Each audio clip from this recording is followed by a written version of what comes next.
시청자 여러분, 한 주 동안 너무나 뵙고 싶었습니다. 우리 다 같이 인사하겠습니다. 술술 풀릴 겁니다. 술술 풀릴 겁니다. 네, 저번 주에 행복한 인생 3편에 대해서 제가 강의를 드렸습니다. 그래서 불자님과 시청자님들이 반응이 좋아서 오늘도 역시 이어서 행복한 인생 네 번째 시간을 갖도록 하겠습니다. 사람은 위기를 마주한 순간에 세상에 눈을 뜨게 됩니다. 그리고 그냥 사람이 자기가 있으면 행복한 줄 몰라요. 불행해졌을 때, 그때 나 정말 행복했구나. 경제적으로 궁핍한 환경에 처했다든지 어려운 환경에 처했을 때, 그때 내가 참 경제적으로 넉넉했구나. 그리고 가족들의 사랑을 잃어버렸을 때, 그때 내가 정말 봄날이었고 남편이 나를 사랑해 줬고 아들, 딸이 나를 사랑해 줬구나. 때로는 사람이 살아가면서 역경도 한 번씩 겪어보고 해야 노래도 아픈 만큼 성숙해진다는 말 있지 않습니까? 네. 그래서 거기에 관한 이야기를 한 가지 하겠는데, 어떤 젊은이가 있었어요. 미국에서 실제로 있었던 이야기입니다. 어떤 젊은이가 등산을 좋아하고 또 암벽 등반하는 것도 좋고 좋아하고 이래서 어느 계곡으로 이제 암벽 등반을 하러 갔습니다. 그런데는 한 번씩 산사태가 있지 않습니까? 네. 산사태가 나가지고 커다란 바위가 한 서너 개 굴러 내려온 겁니다. 20대에 피 끓는 젊은이였던지라 다 피했어요. 다 피했는데 마지막 그 바위 한 개를 피하지 못하고 그 큰 바위가 그만 자기 오른손을 짓누르고 만 겁니다. 자기 오른손이 거기에 깔렸지요. 집채만한 바위에 오른손이 그대로 깔리는 바람에 안 빠져나오는 겁니다. 하는 수 없이 이 젊은이가 왼손으로 등산용 칼 있죠? 네. 등산용 칼을 꺼내가지고 바위 주위를 파내기 시작했어요. 바위 주위에 흙을 막 파내고 깎아내고 등산용 나이프 이 칼이 무뎌질 대로 무뎌져도 손은 꿈쩍도 안 하고 안 빠진 겁니다. 이 젊은이한테는 물 1리터, 그 다음에 빵 2조각이 전부였습니다. 일주일의 시간이 흘렀습니다. 물도 이미 고갈되었고 빵도 먹기에는 턱없이 부족했고 벌써 다 먹었죠. 용변도 그냥 그 자리에서 보는 거예요. 죽어가고 있었죠. 그러기를 거기서 5일이 더 흘렀습니다. 이제 5일 동안은 아무것도 못 먹고 물 한 방울도 못 먹고 이제는 죽는 날만 기다린 거예요. 정말 죽음의 공포가 너무나 겁이 나는 거예요. 이미 오른손은 이쪽은 바위에 짓눌린 부분은 새까맣게 변해 있었고 피가 안 통하니까, 그래서 체념을 하고 살 수가 없지 않습니까? 이제 유언을 남기게 된 겁니다. 보통 요즘 젊은이들은 휴대폰이라든지 또 비디오 카메라를 산에 등산한다든지 할 때는 들고 다니지 않습니까? 네. 자기가 가지고 왔던 비디오 카메라로 자신의 모습을 찍으면서 울면서 아버지, 어머님한테 유언, 자기 형제들한테 하고 싶은 유언을 남기고, 그 다음에 등산용 나이프 칼로 자기의 태어난 생일, 연월, 일시, 그 다음에 이름, 그 다음에 사망 날짜, 이제 오늘 내일 하니까 그래가 다 새겼어요. 칼로 바위에다가 끌어가지고 새겼어요. 그래가지고 이제 모든 것을 포기하고 모든 것을 체념하고 죽기로, 이제 죽을 순간만 기다린 거예요. 모든 것을 포기를 한 상태입니다.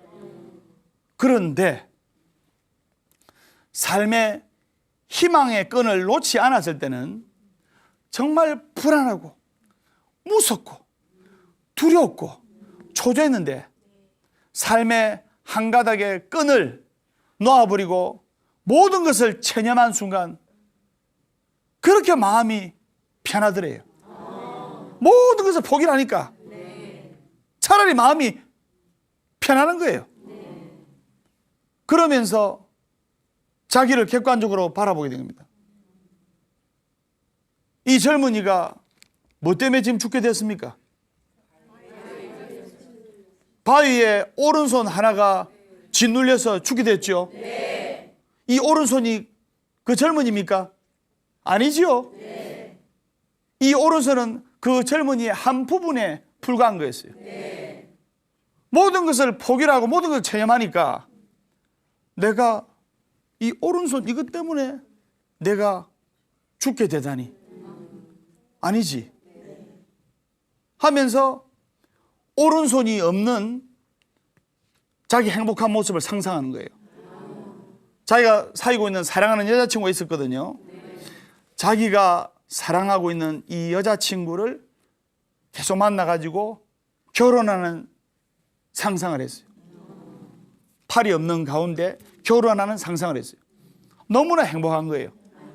자기가 비록 오른팔이 없지만은 그 여자친구랑 결혼해서 3살박이 아들을 목마를 태우고 안고 있는 모습을 상상한 겁니다. 너무나 행복하고 감사했어요. 그리고 자기 아버지 어머니랑 자기 사랑하는 아내랑 그리고 3살박이 아들이랑 자기 차에 태워가지고 바닷가를 드라이빙하는 그것을 상상했어요. 비록 오른손이 없이 왼손으로 운전하지만 너무나 행복한 거예요. 그 젊은이가 결심을 한 겁니다. 이 오른손은 내가 아니다. 나의 아주 작은 일부일 뿐이다. 내가 이 오른손 때문에 모든 것을 포기하다니 그럴 수 없지 하면서 무뎌진 등산용 칼로 자기 오른손을 1시간에 걸쳐서 절단을 한 거예요. 근데 별로 아프지도 않는 거예요. 왜? 이미 썩어가지고 피멍이 들어서 피도 안 통하고 마비가 된 상태거든요. 일종의 마취가 된 거죠. 동상 걸린 손발에는 고통이 별로 없잖아요. 잘려도 별로 고통이 없어요. 그와 마찬가지로 자기가 할 수 있는 것은 등산용 로프로 피가 최대한 출혈이 많이 안 나게끔 출혈을 최소화하게끔 묶은 것 뿐입니다. 1시간 동안 행복한 상상을 하면서 사랑하는 아내와 해변을 거닐면서 3살박이 아들을 가슴에 안고 그런 행복한 상상을 하면서 그걸 견뎌낼 수 있었습니다.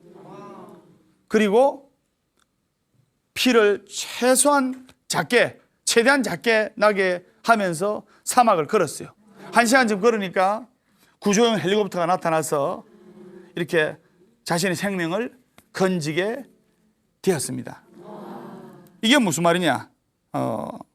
많은 사람들이 나 자신을 육신 속에 있는 나로 착각을 합니다.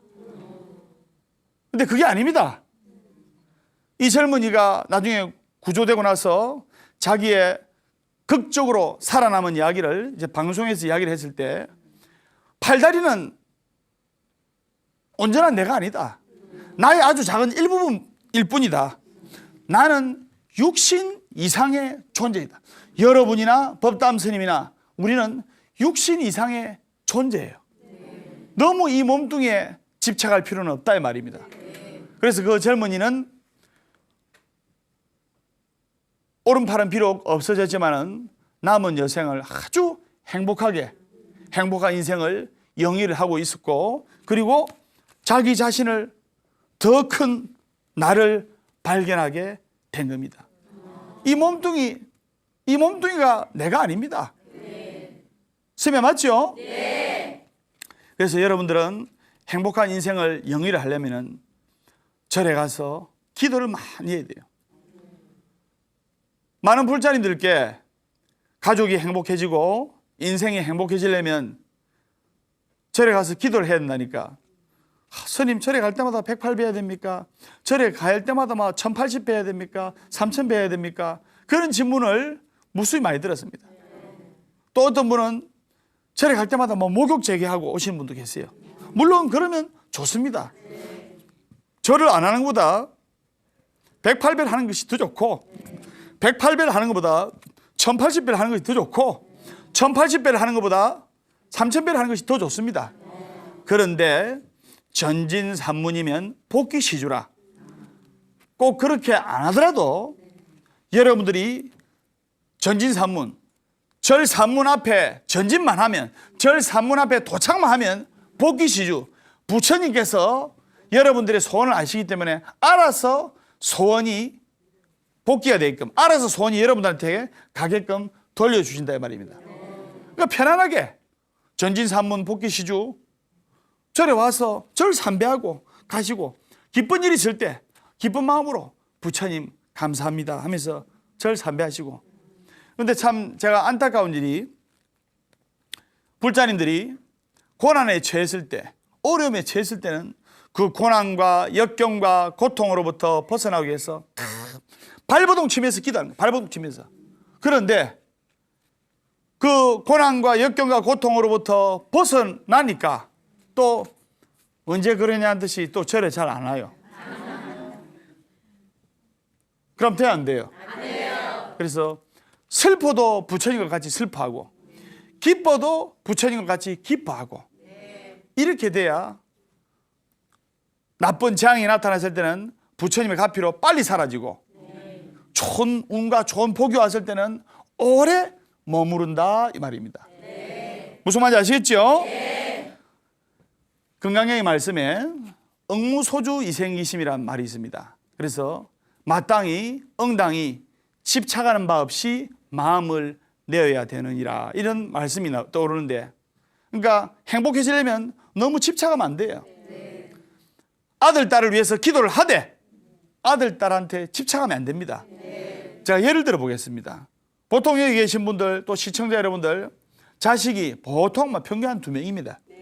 1명도 계시고 3명, 4명도 계시고, 어떤 분은 8명도 봤는데, 뭐냐면은 보통 2명이면 장남한테 아들이 2입니다. 그러면 장남한테 거는 기대가 엄마들 대단해요. 대단합니다. 꼬맹이들 보면, 어린 애들 보면. 그런데 그런 장남일수록 아이들이 편식을 잘하고 약해요. 신경 안 썼던 막둥이는 잘 먹고 아무 데서나 잘 자고, 보약이며 좋다가는 거 다 헤매긴 큰애는, 장남이나 장녀는 약하고, 입도 자르고 편식도 잘하고. 응무소주 이생기심이라, 자식을 위해서 기도는 하되 집착을 하면 안 됩니다. 무슨 말인지 아시겠습니까? 여러분들 지금 기도하는 마음으로 법담 스님 강의 듣고 있지 않습니까? 집착하지 말고 여야한 마음으로 기도를 해야 된다 이 말입니다. 그래서 이것이 반야신경에 보면 색즉시공, 공즉시색이란 말이 있는데, 그래서 색이 곧 공이 되고 공이 곧 색이 된다 이 말입니다. 이왕이면 행복해지려면은, 이왕이면 자신의 생각을 아주 긍정적인 쪽에 쏟아야 됩니다. 다시 말해서 심리학 용어로 이걸 앵커링이라는데, 뭐냐면은 닻을 내려가지고 배를 일정한 위치에 연결하는 것을 앵커링이라 하는데, 여러분들 지금 기분이 나쁘지도 않고 좋지도 않고 그냥 평범하지 않습니까? 물론 법담 스님 법문 들으니까 좋지 않습니까? 잘생긴 스님 가까이서 보니까. 그런데 지금 여기 앉아 있으면서도, 시청자 여러분도 TV를 보시면서도 과거의 상념에 젖어가지고, 과거에 예를 들어 남편한테 뚜기게 맞았다든지, 또는 개돈을 한 1000만 원 떼있다든지, 또는 사기를 당했다든지, 또는 실현을 당했다든지, 그런 상념 속에 빠져 있으면 앵커링, 즉 여러분들의 지금 마음도 우울하고 초조하고 불안한 상념에 빠져들어간단 말입니다.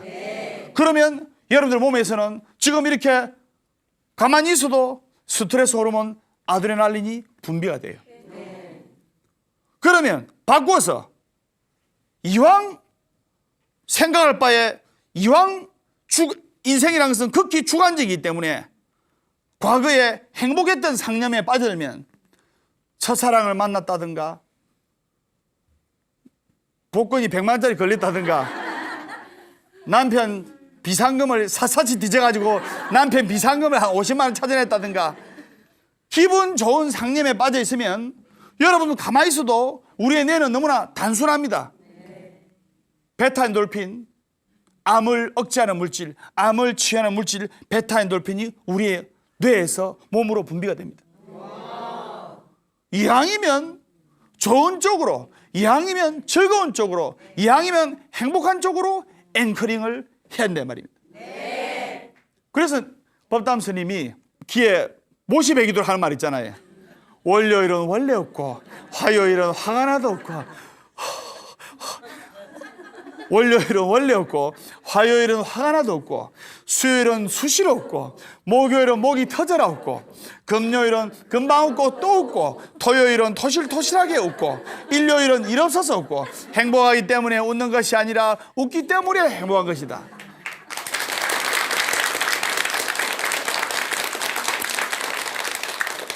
이것을 귀에 못이 배기도록 하니까 어느 거사가 어느 남자 신도인데 한 성격 합니다. 한 성격 하는데 잘 달라들어요. 그래서 승진이 잘 안 돼. 고참 상사가 야 이것밖에 못해 하면 야 알겠습니다 열심히 하겠습니다 이래 되는데 달라드는 거예요. 그런데 법담 스님을 만난 후로 인생이 바뀌기 시작합니다. 월요일은 원래 없고 화요일은 화가 나도 없고 그러니까 화요일이었어요. 어느 날 그 가게에 내가 들리게 됐는데 그 밑에 그 거사님이 스님 화가 나도 화요일은 웃어야 되겠죠. 그래도 그 화를 참으면서 노력하는 모습이 굉장히 보기 좋더란 말입니다. 그래 얼마 위에 고참 상사의 그 상사한테 인정을 받아가지고 월급도 계속 오르고 있고, 예. 월급 올려주는 거는 사장 마음 아닙니까? 네. 쌤에 맞습니까? 네. 예. 그래서 이왕이면 좋은 쪽으로 밝은 쪽으로 생각하는 게 좋다 이 말입니다. 네. 예.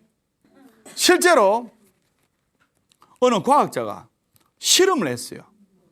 스님이 저번에 콩나물에 관한 이야기 했죠. 네. 그것은 부산 보각사 들어가서 보각사 법담선의 술술 풀리는 소원성지 이야기 2편 감사하는 마음 줘야 하면 콩나물 이야기가 나옵니다. 오늘은 물에 관한 이야기를 하겠는데 물이 A컵에 담긴 물이 있고 B컵에 담긴 물이 있어요. 그런데 A컵에 담긴 물 앞에서는 감사합니다, 사랑합니다, 행복합니다, 축복합니다, 고맙습니다, 감사와 행복과 축복의 말을 했고 똑같은 물인데 B컵에 담긴 물한테는 원망하는 마음, 그 다음에 욕설, 원한, 원결, 저주를 퍼붓어요.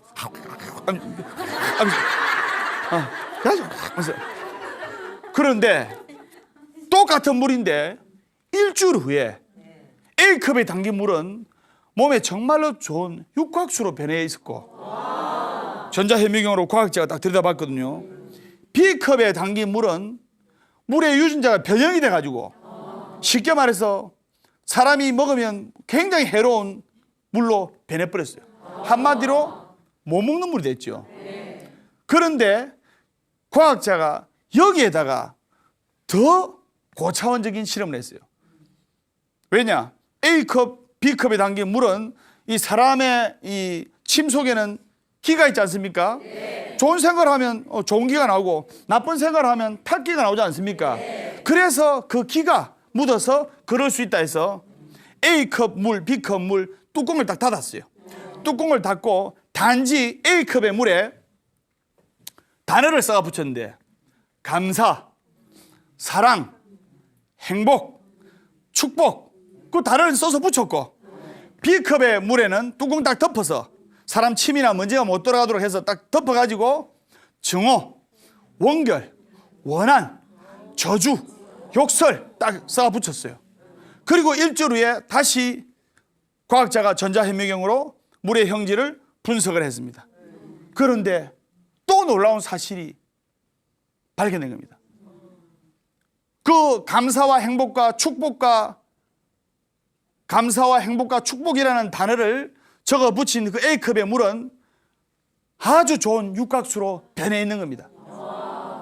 그리고 B컵에 딱 뚜껑을 밀봉한 이 B컵에 원한, 저주, 미움, 증오, 욕설 이런 부정적인 단어를 써서 붙인 이 B컵의 물은 예전과 똑같이 유전자 형질이 변해서 사람이 먹으면 굉장히 해로운 물이 된 거예요. 먹어서는 안 될 물이 된 겁니다.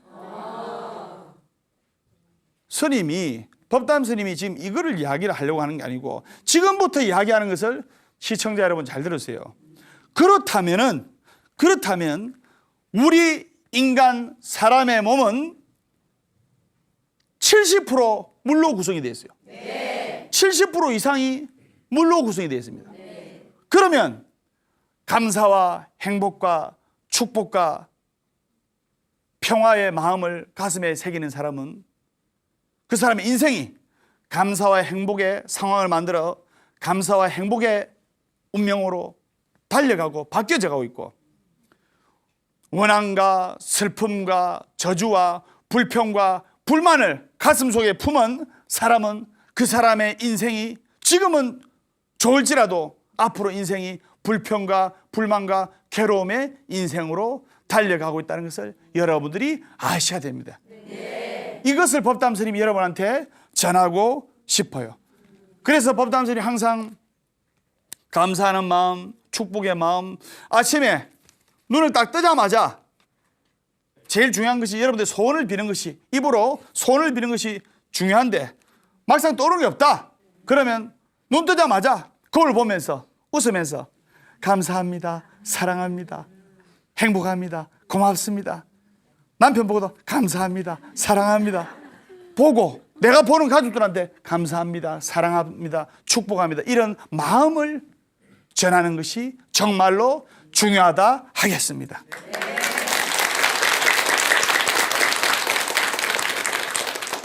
정말 여러분 중요한 거예요. 지금 2014년 한 해가 이제 시작하다시피 했는데 한 해를 감사와 행복과 축복과 평화, 즐거움의 마음으로 하루하루를 시작을 해야 됩니다. 그 작은 감사가 모여서, 그 작은 사랑이 모여서 여러분들의 인생으로 채워진다 이 말입니다. 선생님 강의 재밌죠? 네. 더 재미난 이야기 해드리겠습니다. 놀랄만한 이야기를 지금부터 해드리겠습니다. 보살님은 눈이 갈수록 바짝바짝하니 앞으로 이제 잘 되겠네. 예. 지나온 건 안 돼도 앞으로 잘 됩니다. 시간 여행으로 젊어진 노인들의 이야기를 하겠는데, 때는 2009년 8월 경기도에서 있었던 이야기입니다. 경기도 어느 마을에 관광차를 45인승 관광차에 한 60대 중반에서 60대 후반의 할아버지 할머니들을 차에 가득 모시고 그 경기도 한 마을에 모셔왔습니다. 그리고 그 할아버지 할머님들이 한 달간 그 머무를 그 경기도 마을에는 모든 소품들이 20년 전에 소품들로 채워진 거예요. 때가 2009년 8월이니까, 그러니까 20년 전이니까 1989년 8월에 1989년 8월 이전에 그것들로 그 모든 짐들이 다 채워진 거예요. 예를 들면 TV도 마찬가지. 그럼 20년 전에 TV는 리모컨도 제대로 없었겠죠? 네.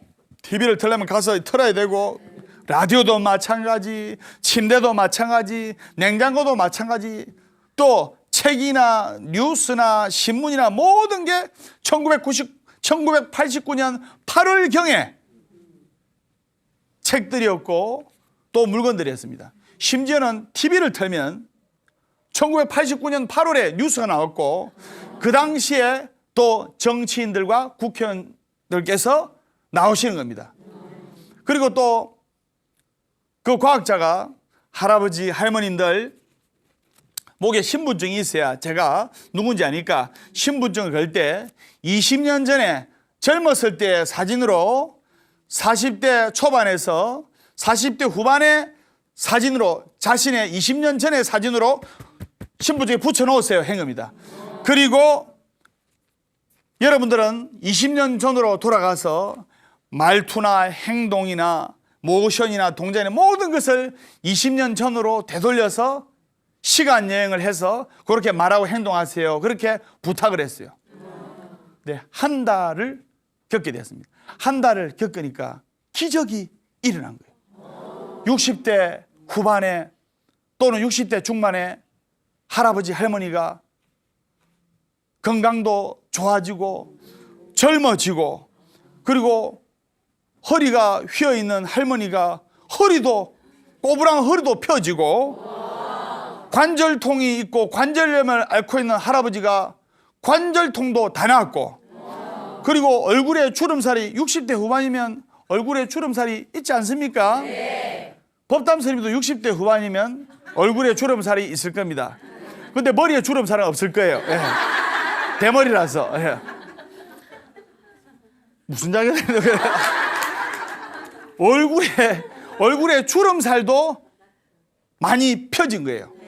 그래서 이거는 과학자가, 연구가가 이것은 우연일 것이다 싶어서 할아버지, 할머니의 혈액 검사, 콜레스테롤 수치라든지 이런 검사를 했어요. 그러니까 시력도 호전이 되었고 좋아졌고 청력도 좋아졌고 혈압도 좋아졌고 콜레스테롤도 아주 많이 호전된 결과를 발견하게 된 겁니다.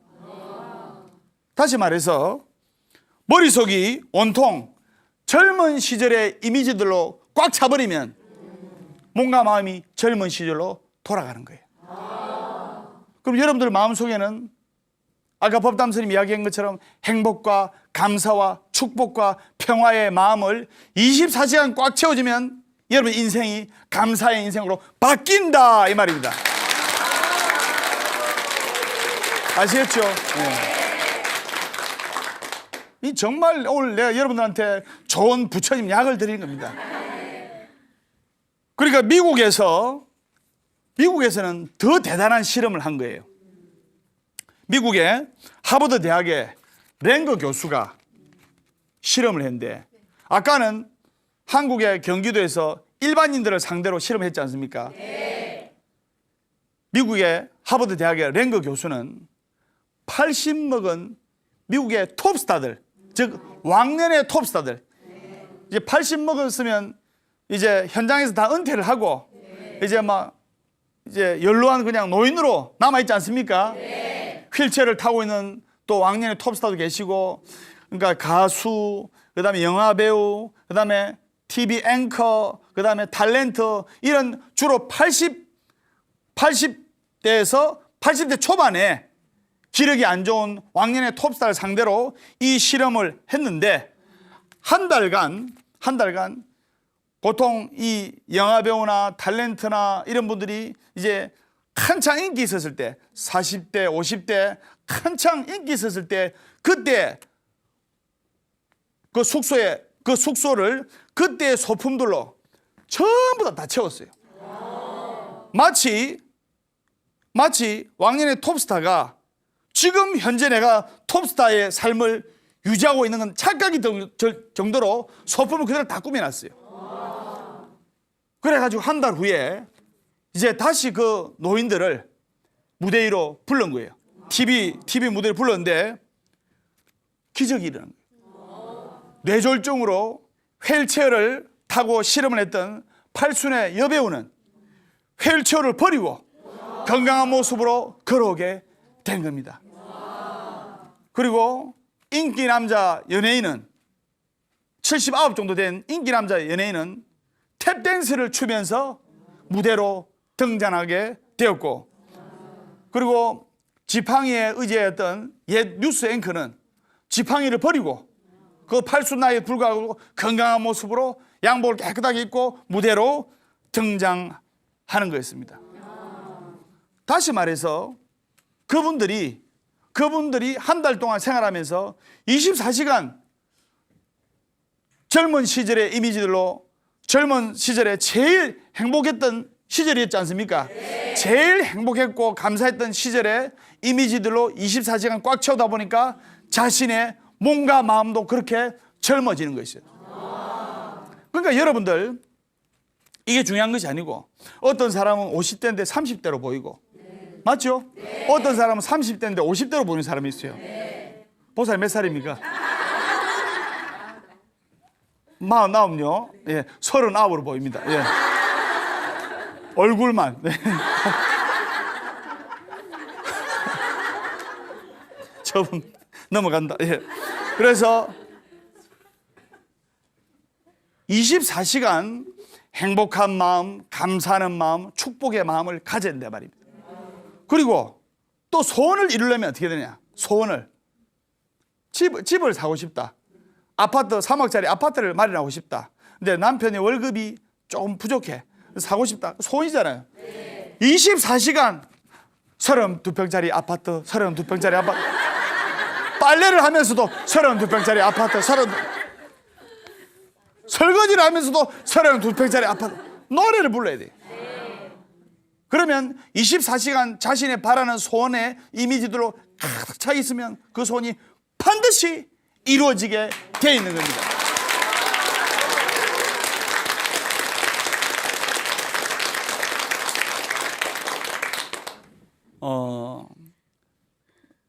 항상 감사하는 마음을 가져야 되겠습니다. 그 다음에 다 그런 건 아니지만은 제가 덤으로 말씀드린 겁니다. 손발이 차가운 사람 있죠? 네. 여러분들 보고 그런 거 아닙니다. 시청자 여러분들 보고도 그런 게 아닙니다. 근데 잘 들으세요. 손발이 차가운 사람은 다 그런 건 아니지만 통계학적으로 자신의 손발과 같은 부하나 아래 사람한테 냉랭하게 하기 때문에 그 기운에 의해서 손발이 차가운 겁니다. 여러분들 손발이 따뜻해지려면 옆에 사람들한테, 내 주위에 보이는 사람들한테 따뜻한 마음을 전해야 돼요. 그러면 법담 선생님처럼 건강이 좋아지게 됐어요. 나는 몸이 너무 열이 많아요. 그리고 우리 절에서 실제로 있었던 이야기인데,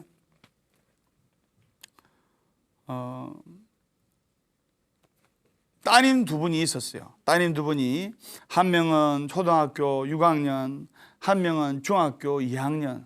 이 두 따님이 어머니 소개로 엄마 따라 이렇게 절에 왔어요. 와가지고 아주 이 집안이 가난했어요. 엄마가 너무 착해요. 그래가지고 여러분들 보증 서면 돼요, 안 돼요? 안 돼요. 보증은 부자지간에도 서지 말라는 말이 있습니다. 보증은 부자지간에 서면 안 돼. 네. 그게 해명한 겁니다. 네. 보증 서지요. 그래가지고 아들 넘어가면 아빠까지 같이 넘어가요. 네. 보증을 안 쓰면 아들 넘어가면 아빠는 건재하지 않습니까? 네. 그럼 아빠가 아들 도와줄 수 있을 거 아닙니까? 네. 그래서 시청자 여러분 적으시기 바랍니다. 보증을 서지 말자. 보증을 서가지고 너무 착한 나머지 보증을 한 서너 번 서가지고 이게 다 넘어간 거예요. 평생 안 묻고 안 입고 남의 집에서 이렇게 일하고 해가지고 한 3억 정도를 다 날린 거예요. 그 가족 4명이 단칸방에 살았어요. 그래서 그 중학교 2학년짜리 따님만 보면 제가 신묘장구 대다라니 기도, 신묘장구 대다라니 기도를 하면 꼭 소원성취 하거든요. 네. 또 금강경 사경을 하면 업장이 소멸되거든요. 네. 그래서 그 사경법을 가르치고 한 달에 한 번씩 사경 노트를 집에서 해가지고 20권씩 내한테 들고 오는 겁니다. 내가 너는 소원이 뭐니? 이렇게 물으니까 예, 저는 꼭 좋은 신랑, 부자 신랑 만나가지고요 행복하게 살고요 엄마 아빠 아파트 32평짜리 아파트 해드린 게 내 소원이에요. 중학교 2학년 때부터 노래를 부르는 거예요. 근데 한 달에 올 때마다 넌 소원이 뭐니? 또 어떤 때는 못 올 때는 사경 노트를 퀵으로 나한테 보내는 거예요. 그러면 정말 정성이 들어있고 때로는 그 사경 노트를 보면 눈물 떨어진 자국도 있어요. 그 정도로 간절하게 사경을 했어요. 기도를 한 거죠. 신묘장구 대단히 기도와 금강경 기도를 한 거죠. 그래서 세월이 흘러가지고 한 10년 정도의 세월이 흘렀는데 그 아이가 이제 15살 중학교 2학년의 나이에서 25 어엿한 이제 아가씨 나이로 성장한 겁니다. 정말로 자기 말대로 수백억 대의 신랑을 만나가지고 여러분들 남편이 아무리 능력이 있어도 여러분들 친정 엄마 아버지 아파트 3억짜리 4억짜리 쉽게 해줍니까 안 해줍니까? 안 해주죠. 예. 예. 아무리 여러분 남편이 여유가 있어도 친정어머니 아버지 집은 해드리기 힘들지 않습니까? 그런데 얼마 전에 그 능력 있던 사위가 사업에 또 크게 성공해가지고 그 뒤에서는 법담 선생님 기도를 하고 있었을 거 아닙니까? 32평짜리 최고급 아파트 3억 5천만 원짜리 그거를 자기 친정 아버지 친정 어머니한테 선물로 드릴 정도로 성공한 겁니다.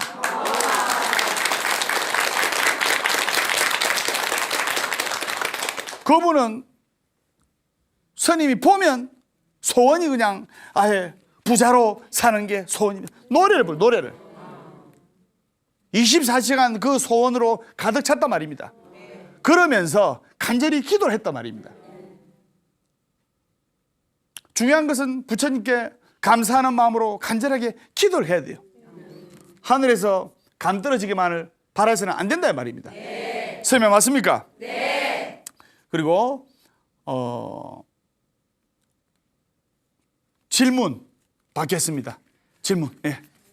예. 법당 스님 말씀 잘 들었습니다. 예. 저는 20년간 우울증을 앓고 있는데요. 어떻게 하면 빨리 회복될 수 있을까요? 예.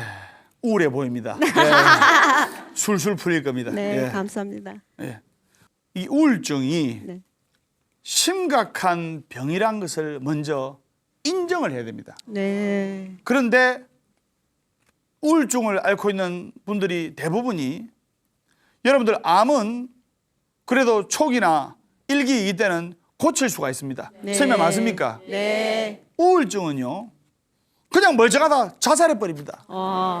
우리 주위에 보면 TV 켜면 그런 분들 얼마나 많습니까? 네. 그냥 삶을 포기해버립니다. 멀쩡한데.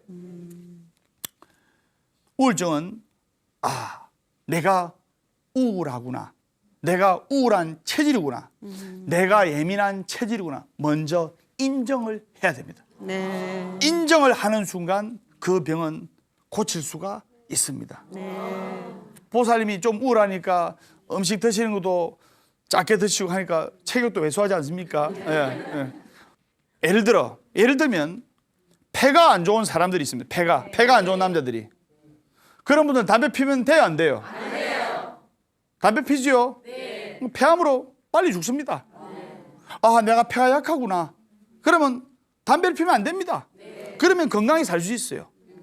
그다음에 간이 안 좋다. 그런 사람 술 먹으면 돼요, 안 돼요? 안 돼요. 그래서 술 끊어야 돼요. 네. 그래야 건강하게 살 수가 있습니다. 네. 그리고 아주 극도로 예민한 체질이 있다. 그럼 카페인이 든 음식 먹으면 돼요, 안 돼요? 안 돼요. 가급적이면 안 먹어야 됩니다. 네.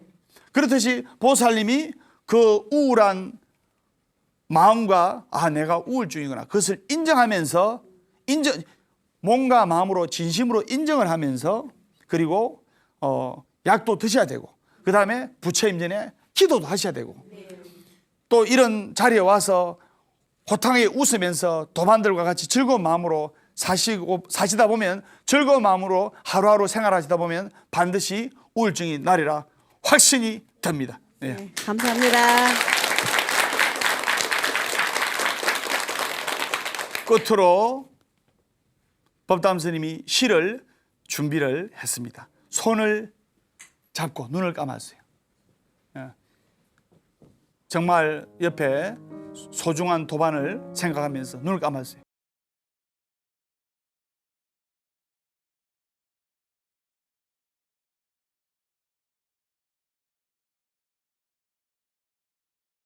인간은 손을 꽉 부르짖고 있지만 죽을 때는 펴고 있습니다. 태어나는 인간은 이 세상의 모든 걸 움켜잡으려 하기 때문이고, 죽을 때는 모든 것을 버리고 아무것도 지니지 않은 채 떠난다는 의미라고 합니다. 빈손으로 태어나 빈손으로 돌아가는 우리 인생. 어차피 모든 걸 다 버리고 떠날 삶이라면, 베푸는 삶이 되면 얼마나 좋겠습니까? 당신이 태어났을 때 당신 혼자만이 울고 있었고, 당신 주위의 모든 사람들은 미소 짓고 있었습니다.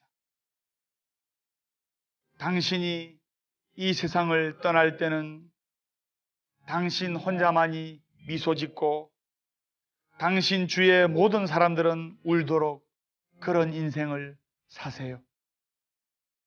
시간의 아침은 오늘을 밝히지만 마음의 아침은 내일을 밝힙니다. 열광하는 삶보다 한결같은 삶이 더 아름답고, 돕는다는 것은 우산을 들어주는 것이 아니라 함께 비를 맞는 것이 아닐까요? 관세음보살, 눈을 떠주시기 바랍니다.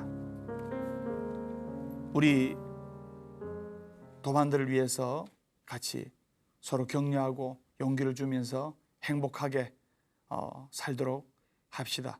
보화사 법담선의 술술 풀리는 소원성취 이야기 다음 주에 뵙겠습니다. 술술 풀릴 겁니다.